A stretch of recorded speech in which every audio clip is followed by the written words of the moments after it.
नमस्कार दोस्तों, आपका मेरे YouTube चैनल हिंदी कहानी पर स्वागत है। आज मैं लेकर आया हूँ बहुत ही सुंदर कथा भगवान गणेश जी की चतुर्थी की 4 पौराणिक कथाएं। व्रत सुनने से दूर होते हैं सारे संकट और मिलते हैं अपार सुख। श्री गणेशाय नमः। संकष्टी गणेश चतुर्थी व्रत करने से घर परिवार में आ रही विपदा दूर होती है। कई दिनों से रुके मांगलिक कार्य संपन्न होते हैं तथा भगवान श्री गणेश असीम सुखों की प्राप्ति कराते हैं। माह की किसी भी चतुर्थी के दिन भगवान श्री गणेश की पूजा के दौरान संकष्टी गणेश चतुर्थी व्रत की कथा पढ़ना अथवा सुनना जरूरी होता है। इससे संबंधित 4 कथाएं प्रचलित हैं। पहली कथा है पौराणिक एवं प्रचलित श्री गणेश कथा के अनुसार एक बार देवता कई विपदाओं में घिरे थे।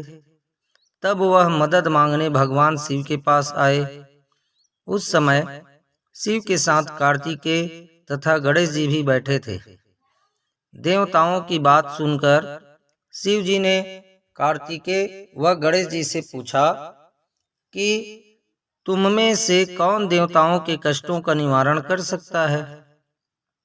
तब कार्तिकेय व गणेश जी दोनों ने ही स्वयं को इस कार्य के लिए सक्षम बताया। इस पर भगवान शिव ने दोनों की परीक्षा लेते हुए कहा कि तुम दोनों में से जो सबसे पहले पृथ्वी की परिक्रमा करके आएगा वही देवताओं की मदद करने जाएगा। भगवान शिव के मुख से यह वचन सुनते ही कार्तिकेय अपने वाहन मोर पर बैठकर पृथ्वी की परिक्रमा के लिए निकल गए।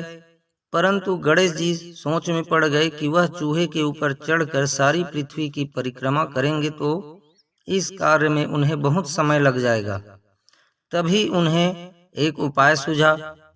गणेश जी अपने स्थान से उठे और अपने माता पिता की 7 बार परिक्रमा करके वापस बैठ गए। परिक्रमा करके लौटने पर कार्तिकेय स्वयं को विजेता बताने लगे। तब श्री शिव जी ने गणेश जी से पृथ्वी के परिक्रमा न करने का कारण पूछा। तब गणेश ने कहा, माता पिता के चरणों में ही समस्त लोक है। यह सुनकर भगवान शिव ने गणेश जी को देवताओं के संकट दूर करने की आज्ञा दी। इस प्रकार भगवान शिव ने गणेश जी को आशीर्वाद दिया कि चतुर्थी के दिन जो तुम्हारा पूजन करेगा और रात्रि में चंद्रमा को अर्घ्य देगा उसके तीनों ताप यानी दैहिक ताप, दैविक ताप तथा भौतिक ताप दूर होंगे। इस व्रत को करने से व्रतधारी के सभी तरह के दुख दूर होंगे और उसे जीवन के भौतिक सुखों की प्राप्ति होगी। चारों तरफ से मनुष्य की सुख समृद्धि बढ़ेगी। पुत्र पौत्रादि धन ऐश्वर्य की कमी नहीं रहेगी। भगवान श्री गणेश चतुर्थी व्रत की दूसरी कथा। एक समय की बात है, राजा हरिश्चंद्र के राज्य में एक कुम्हार था। वह मिट्टी के बर्तन बनाता लेकिन वे कच्चे रह जाते थे। एक पुजारी की सलाह पर उसने इस समस्या को दूर करने के लिए एक छोटे बालक को मिट्टी के बर्तनों के साथ आवा में डाल दिया। इस दिन संकष्टी चतुर्थी का दिन था। उस बच्चे की माँ अपने बेटे के लिए परेशान थी। उसने गणेश जी से बेटे की कुशलता की प्रार्थना की। दूसरे दिन जब कुम्हार ने सुबह उठकर देखा तो आवा में उसके बर्तन तो पक गए थे लेकिन बच्चे का बाल बांका भी नहीं हुआ था। वह डर गया और राजा के दरबार में जाकर सारी घटना बताई। इसके बाद राजा ने उस बच्चे और उसकी माँ को बुलवाया तो माँ ने सभी तरह के विघ्न को दूर करने वाली संकष्टी चतुर्थी का वर्णन किया। इस घटना के बाद से महिलाएं संतान और परिवार के सौभाग्य के लिए संकट चौथ का व्रत करने लगी। भगवान गणेश जी की तीसरी पौराणिक कथा इस प्रकार है।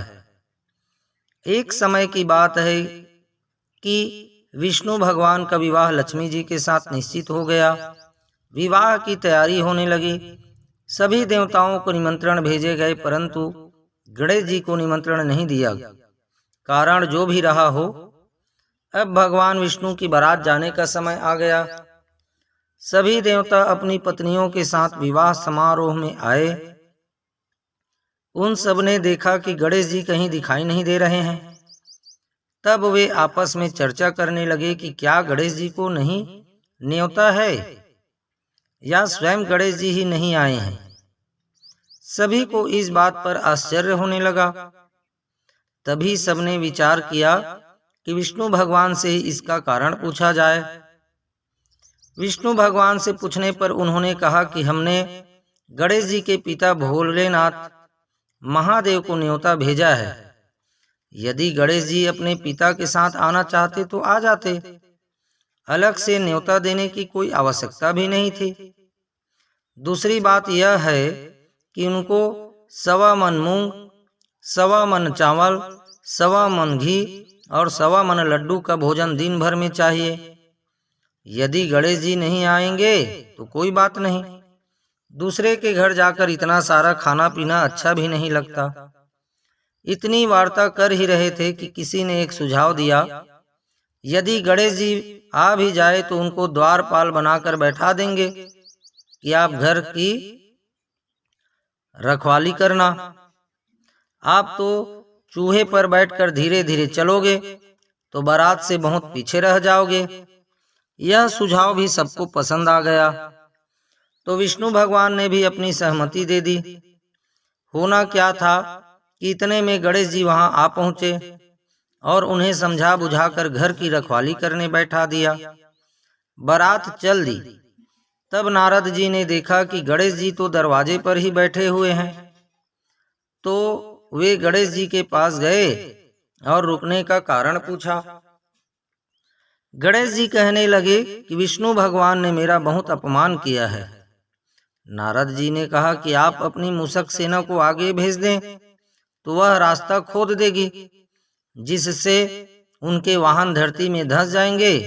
तब आपको सम्मान पूर्वक बुलाना पड़ेगा।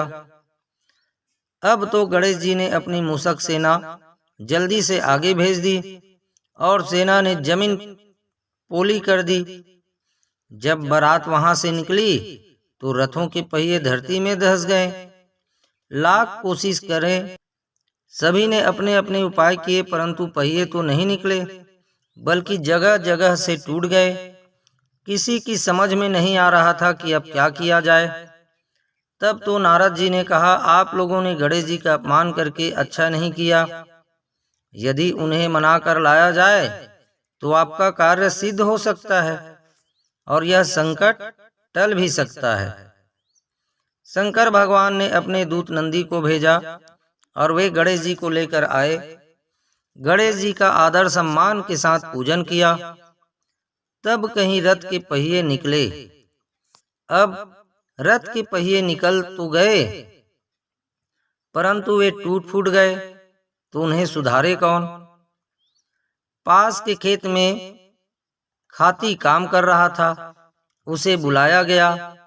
खाती अपना कार्य करने के पहले श्री गणेशाय नमः कहकर गणेश जी की वंदना मन ही मन करने लगा। देखते ही देखते खाती ने सभी पहियों को ठीक कर दिया।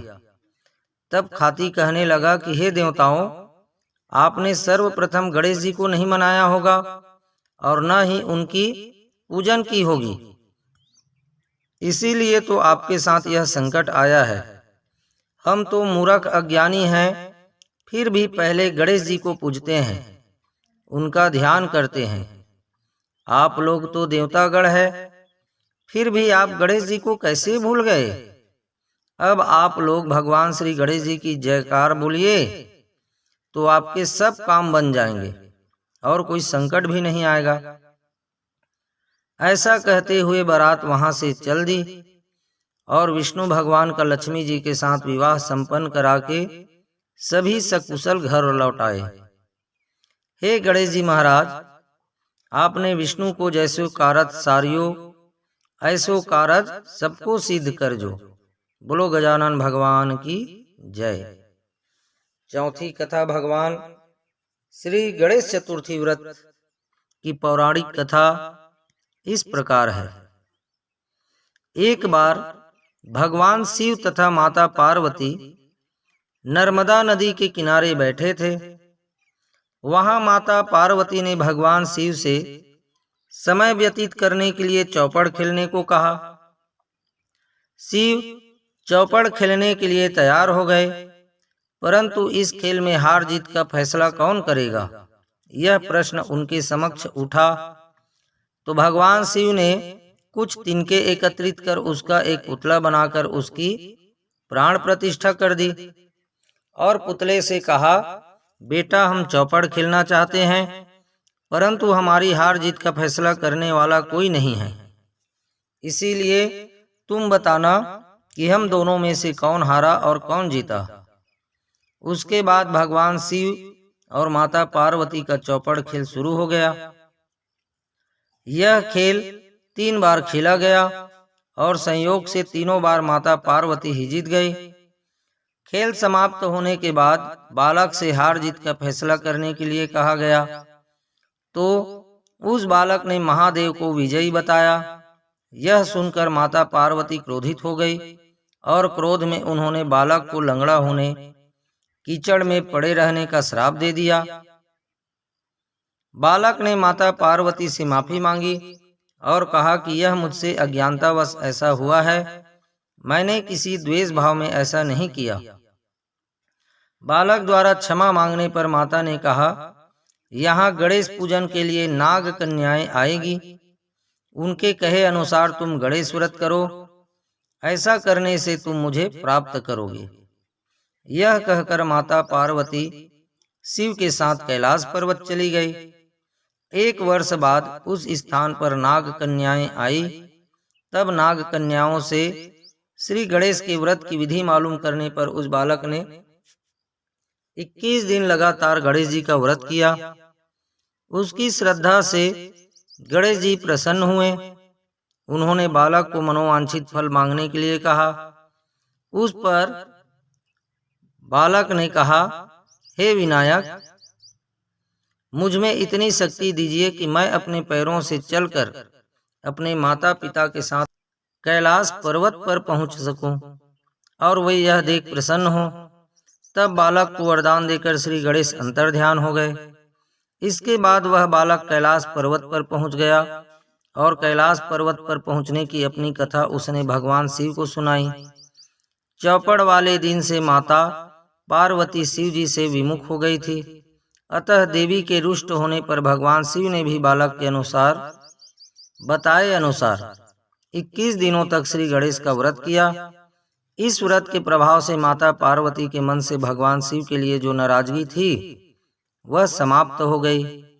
तब यह व्रत विधि भगवान शंकर ने माता पार्वती को बताई। यह सुनकर माता पार्वती के मन में भी अपने पुत्र कार्तिकेय से मिलने की इच्छा जागृत हुई। तब माता पार्वती ने भी 21 दिन तक श्री गणेश का व्रत किया तथा दूर्वा, फूल और लड्डुओं से गणेश जी का पूजन अर्चन किया। व्रत के 21वें दिन कार्तिकेय स्वयं माता पार्वती से आ मिले। उस दिन से श्री गणेश चतुर्थी का यह व्रत समस्त मनोकामनाओं की पूर्ति करने वाला व्रत माना जाता है। इस व्रत को करने से मनुष्य के सारे कष्ट दूर होकर मनुष्य को समस्त सुख सुविधाएं प्राप्त होती है। मित्रों, आप सभी को भगवान गणेश जी की सुंदर यह कथा अच्छी लगी होगी। कृपया आप लाइक और शेयर अवश्य करें। इसी प्रकार की सुंदर और अच्छी अच्छी कथा कहानियों के लिए आप मेरे YouTube चैनल हिंदी कहानी को सब्सक्राइब अवश्य करें। आप हमेशा खुश रहें, मुस्कुराते रहें। जय जय श्री राधे कृष्ण। ओम श्री गणेशाय नमः। आप सभी का बहुत बहुत धन्यवाद।